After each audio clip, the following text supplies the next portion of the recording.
Polsek Denpasar Timur meringkus pelaku penggelapan mobil bernama Ikomang Adi Ertana, 31 tahun.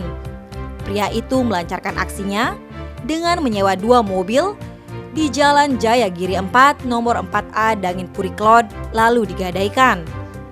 Kapolsek Denpasar Timur, Kompol Nengah Sudiarta menerangkan, pelaku awalnya menyewa mobil Toyota Avanza kepada korban Iketut Purna 59 tahun pada 1 Februari 2022 dengan tarif Rp175.000 per hari.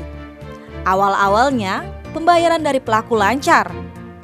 Kemudian pada 12 November 2022 sekitar pukul 8, Adi kembali menyewa mobil Toyota Avanza selama 1 bulan. Per hari bayar sewanya Rp200.000, namun sewa untuk kedua kali ini tidak dibayar. Bahkan keberadaan kedua kendaraan roda 4 itu tidak jelas. Korban yang mengalami kerugian Rp300 juta akhirnya melapor ke polisi. Menindaklanjuti laporan tersebut, tim Opsnal Reskrim Polsek Denpasar Timur dipimpin Kanit Reskrim Ibtu M. Galih Artawiguna mengamankan pelaku di Jalan Kutat Lestari atau Batur Sari Motor Sanur, Jumat 12 Mei pukul 2.30. Saat diinterogasi, pria asal Mendoyo Jembrane itu mengaku menggadaikan kedua mobil tersebut dengan harga Rp60 juta di daerah Tabanan. Atas perbuatannya, Adi terancam pidana penjara 4 tahun.